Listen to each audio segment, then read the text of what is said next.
Okay, hi everyone, this is Rashmi. आप लोग का ये रश्मि सिन्हा चैनल में बहुत बहुत स्वागत है। अपन डिस्कस करेंगे यहाँ पर कैश मेमोरी के बारे में। कंप्यूटर ऑर्गेनाइजेशन का बेहद इंपॉर्टेंट टॉपिक आप लोग के साथ अभी हम लोग डिस्कस कर रहे हैं। कैश मेमोरी से यूनिवर्सिटी हो या कॉम्पिटिटिव एग्जाम हो, सवाल रहता ही रहता है। और अगर सवाल आता है तो मैपिंग तो जाहिर सी बात है कि आएगा ही आएगा। तो इसमें आपको पता है मैपिंग जो होता है मेन मेमोरी और कैश मेमोरी के बीच में होता है। क्योंकि मेन मेमोरी का साइज बड़ा होता है, कैश मेमोरी का साइज छोटा होता है। तो बड़े चीज को छोटे में आपको एडजस्ट करने हैं तो मैपिंग तो करना पड़ेगा, क्योंकि एक साथ तो सारे के सारे कंटेंट आप कैश मेमोरी में डाल नहीं सकते मेन मेमोरी का। तो उसके 3 तरीके हैं। हमने आपको ऑलरेडी 2 डिस्कस कर लिया है। तो आपसे रिक्वेस्ट है कि आप मेरे साथ सेशन में बने रहें। आपको बहुत अच्छा लगेगा वीडियो, पूरी गारंटी है। इसलिए वीडियो को लाइक करके शेयर जरूर कीजिएगा। तो देखिए, सबसे पहले हमने आपको डायरेक्ट मैपिंग बता दिया है, एसोसिएटिव मैपिंग बता दिया, और इस सेशन में हम डिस्कस करेंगे सेट एसोसिएटिव मैपिंग का। तो थोड़ा सा रिबैक कर लेते हैं। आप चाहें तो पीछे वाले वीडियो को आप प्लेलिस्ट या आई बटन में जहां भी दोनों जगह है आप जाके देख सकते हैं। तो डायरेक्ट मैपिंग में हम लोग समझे थे कि भाई वहां मिस रेट ज्यादा हो जाता था, क्योंकि उसमें फिक्स था कि जो लाइंस हैं कैश मेमोरी के, उसके पर्टिकुलर लाइन में नंबर ऑफ ब्लॉक फिक्स थे कि इतने ब्लॉक ही उसमें जा सकता है। तो जिसके कारण मिस रेट उसमें ज्यादा हो जाता था। तो उसको रिड्यूस करने के लिए आप क्या किए, एसोसिएटिव मैपिंग पढ़े। उसमें आप फ्रीडम दिए कि भाई जितने लाइंस है उसमें किसी भी लाइन में कोई भी ब्लॉक जा सकता है। तो वो मिस रेट रिड्यूस हो गया, घट गया। लेकिन उसमें एक दिक्कत आ गई। क्या दिक्कत आ गई कि नंबर ऑफ जो कंपैरेटर था, हार्डवेयर कॉस्ट बढ़ गया। क्यों बढ़ गया? क्योंकि जब भी कोई ब्लॉक आपको ढूंढना था तो आप किसी पर्टिकुलर लाइन में जाके नहीं ढूंढते थे। आप कंक्लूड तब कर पाता है आपका कंप्यूटर जब आपके पूरे लाइन में उसको सर्च कर ले। अगर 4 लाइन कैश में है तो 4 लाइंस में उसको देखना पड़ेगा कि कोई ब्लॉक है कि नहीं है, क्योंकि कोई भी ब्लॉक किसी भी लाइन में जा सकता है। तो एसोसिएटिव मैपिंग का हम लास्ट सेशन में बताए कि उसका जो डिसएडवांटेज था वो कॉस्ट इंक्रीज कर गया। क्या इंक्रीज कर गया? कॉस्ट। किसका? हार्डवेयर कॉस्ट का। तो अब आप मैम एक मुश्किल से बचे तो दूसरे मुश्किल में फंसे। तो अब क्या करें? तो अब बीच का एक रास्ता निकाला गया। अब बीच के रास्ता में आप क्या किए, लाइन नंबर का कोई रेलिवेंस नहीं रह गया था एसोसिएटिव मैपिंग में, क्योंकि किसी भी लाइन में कोई भी ब्लॉक जा सकता था।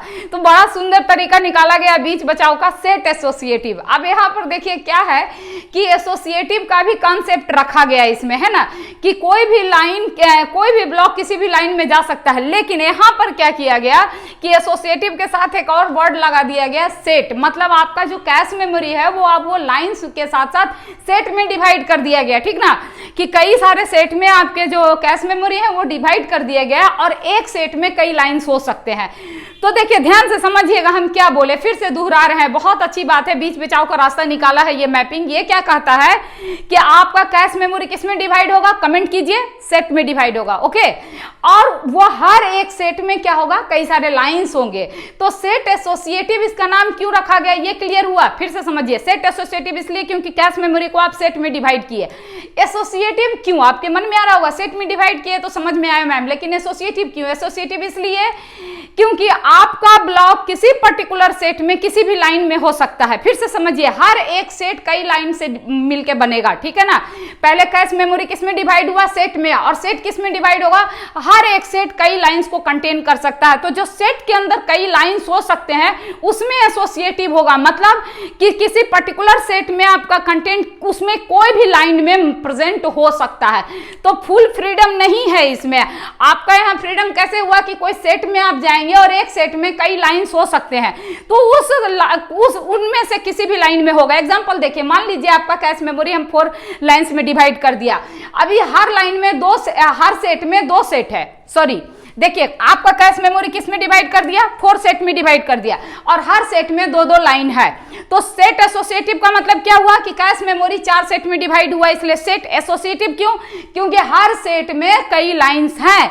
और ये क्या, सेट एसोसिएटिव क्या कहता है कि अगर सेट नंबर 0 में आपका कंटेंट प्रेजेंट है ब्लॉक, तो वो इन दोनों में से किसी भी लाइन में हो सकता है। तो यहाँ एसोसिएटिव हो गया ना, कि अब लाइन तो आप फिक्स नहीं कर रहे हैं, इस पर्टिकुलर सेट के लिए आपका एसोसिएटिव हो गया।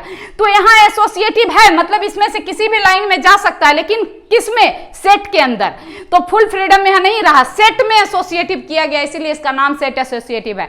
अब जब आपको इसके नाम की बात समझ में आ गई तो सब कुछ समझ में आ गया। और अगर आपको सेट एसोसिएटिव का मतलब समझ में आ गया तो प्लीज वीडियो को लाइक कर दीजिए यहाँ पर और कमेंट करके बता दीजिए यस। क्या हम बोले कि सेट एसोसिएटिव का मतलब क्या हो गया कि हर सेट, आप कैश मेमोरी को अभी तक सिर्फ लाइन में डिवाइड करते थे, लेकिन अब किस में डिवाइड कर दिए? सेट में डिवाइड कर दिए। और हर सेट में कई लाइंस हैं, तो उस कई लाइंस के लिए आप एसोसिएटिव लगा दिए कि भाई ये सेट में इन दोनों में से कोई भी लाइन में आ सकता। आप फटाफट एग्जांपल से समझ लेते हैं कि कैसे इसको डिवीजन करेंगे। तो मान लीजिए मेन मेमोरी का साइज हम 128 बाइट ले लिए, कैश मेमोरी का 64 बाइट ले लिए, ब्लॉक साइज 8 बाइट ले लिए और सेट साइज 2 लाइंस लिए। इसका मतलब ये हुआ कि एक सेट के अंदर 2 लाइंस हो सकता है मैक्सिमम, ठीक ना, या फिर मिनिमम, जो भी है 2 लाइंस होगा हर सेट में। तो इसीलिए इसका नाम क्या रखा गया? 2 वे सेट एसोसिएटिव। 3 वे सेट एसोसिएटिव भी हो सकता है, बशर्ते कि आप हर सेट में 3 लाइंस रखिए। 4 वे सेट एसोसिएटिव का मतलब क्या हो जाएगा? हर सेट में 4 लाइंस।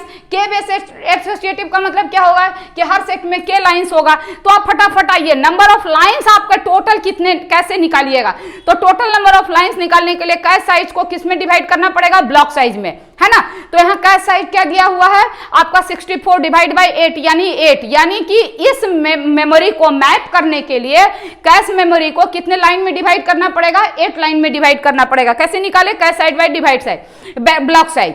उसी तरीके से टोटल नंबर ऑफ सेट कितने होंगे? तो जितना नंबर ऑफ लाइंस है उसको किससे डिवाइड कर दीजिएगा? सेट साइज से। तो अगर 2 लाइन पर सेट आप मान रहे हैं तो 8 डिवाइड बाई 2 कितना हो गया? 4 सेट। यानी कि इस मेन मेमोरी को कैश मेमोरी में मैप करने के लिए कैश मेमोरी को कितने सेट में डिवाइड करना पड़ेगा? 4 सेट में। और टोटल जो लाइन है वो कितने हैं? 8 लाइन। हर सेट में कितना लाइन जाएगा? 2 लाइन जाएगा, ठीक ना। तो यही लिखिए 0 1 2 3 4 5 6 7 ये लाइन को दिखा रहा है और 0 1 2 3 ये सेट को दिखा रहा है। हर सेट 2 लाइन को कंटेन कर रहा है। अब आते हैं हम लोग मेन मेमोरी के ऊपर। तो number of blocks in main memory कैसे निकालते हैं? कई बार निकाले हैं। Main memory divide by block size 128 divide by 8 यानी 16। टोटल नंबर ऑफ ब्लॉक आपका कितना हो गया? 16। 0 to 15 आपका ब्लॉक साइज हो गया, ब्लॉक नंबर हो गया, ठीक। अब देखिए, इतनी बात तो आप समझ रहे हैं कि मेन मेमोरी अगर 128 है तो 128 को रिप्रेजेंट आप कैसे करते हैं? 2 to the power 7, यानी कि आपको टोटल जो सीपीयू एड्रेस जनरेट करेगा वो कितने बिट का जनरेट करेगा? 7 बिट का, क्योंकि मेमोरी साइज मेन मेमोरी 128 है, तो 2 to the power 7 bit address. तो 7 बिट को ये कैसे कैसे आप डिवाइड करेंगे? तो देखिए 7 बिट में आपका ब्लॉक साइज क्या है? 8 यानी 2 to the power 3। मतलब क्या हुआ कि 7 बिट में 3 बिट आपका क्या हो जाएगा? Block size. जो रिमेनिंग बचा 4 बिट वो क्या हो गया? Block number. अब यहां पर ब्लॉक नंबर को किस में डिवाइड करिएगा? पहले सेट नंबर चाहिए आपको, है ना। तो सेट नंबर हमको कितना टोटल नंबर ऑफ सेट है? तो टोटल नंबर ऑफ सेट 4 है, तो आपको कितना बिट चाहिए सेट नंबर के लिए? 2 बिट चाहिए। 4 को 2 to the power 2 रिप्रेजेंट करना पड़ेगा, तो 2 बिट आपका सेट में चला गया। तो अब रिमेनिंग कितना बचा? 3 + 2 5 और 7 - 2 कितना होगा? 7 - 5 2 हो गया, तो 2 बिट आपका टैग चला गया। बहुत सिंपल है ना। देखिए सीपीयू जनरेट करता है जो एड्रेस वो मेन मेमोरी के साइज के अकॉर्डिंग जनरेट करता है। क्योंकि मेन मेमोरी का साइज 2 to the power 7 है तो 7 बिट एड्रेस ये जनरेट करेगा। ब्लॉक ऑफसेट आपका 8 है ब्लॉक साइज, तो ये 3 बिट इसके ब्लॉक ऑफसेट में जाएगा। सेट नंबर चूंकि 4 है आपका, तो ये 2 बिट सेट नंबर में चला गया, बचा जो वो 2 टैग में चला गया। अब यहां पर देखिए क्या हो रहा है कि टैग में चला गया। अब होगा क्या कि अब सपोज आप कोई भी एड्रेस जनरेट कर लीजिए 7 बिट का। सपोज हम लोग कोई एड्रेस ले लेते हैं 0 0 0 1 0 फिर 0 0, ठीक है। तो 2 4 2 2 4 2 6 7, ठीक है। तो ये क्या हो गया? ये हो गया आपका ब्लॉक ऑफसेट, शुरू का 3 बिट। उसके बाद ये क्या हो गया? Set number 0 1। इसका मतलब क्या है कि आपका कंप्यूटर कहां चेक करेगा? सेट नंबर 1 में जाएगा। अब ये सेट नंबर 1 में आपका ब्लॉक जो है ये किसी भी लाइन में हो सकता है।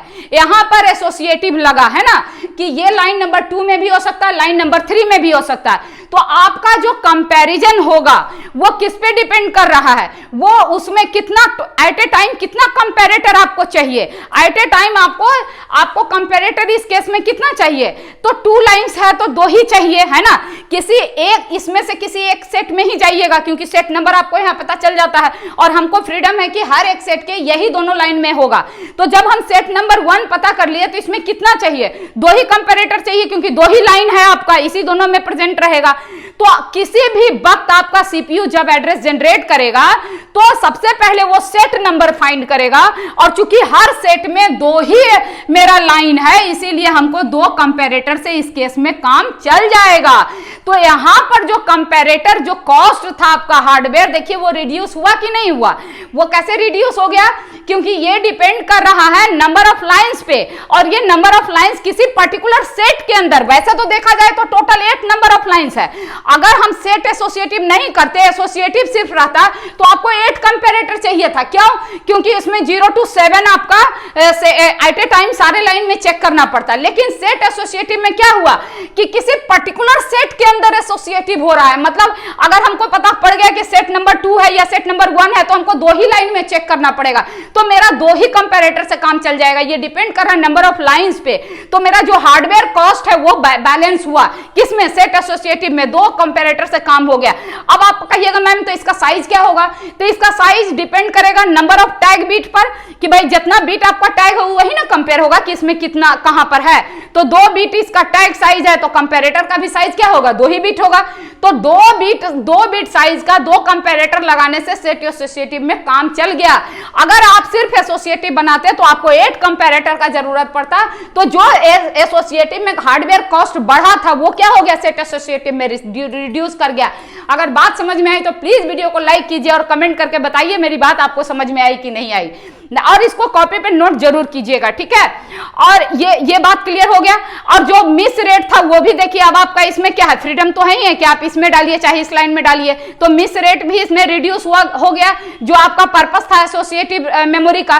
तो फाइनली आप देख रहे हैं कि कितने खूबसूरती से ये जो मैपिंग है ये आपको किया गया है, और आपका फाइनली आपका जो हार्डवेयर कॉस्ट है उसको भी बैलेंस कर लिया गया। तो बहुत इंपॉर्टेंट कॉन्सेप्ट है ये, आपके सेमेस्टर एग्जाम हो या कॉम्पिटिटिव एग्जाम हो, इस मैपिंग से सवाल रहना ही रहना है। तो आप तीनों मैपिंग को अच्छे से पढ़ के जाइए। तीनों वीडियो आपको मिल चुका है, आई बटन में भी लिंक है उसका, प्लेलिस्ट में भी है, आप जहां चाहे जाके देखिए और कमेंट करके जरूर बताइएगा वीडियो कैसा लगा। हमारे साथ आप बने रहिए लगातार, मैं फिर आपको बहुत जल्दी बहुत शानदार वीडियो देने वाली हूं।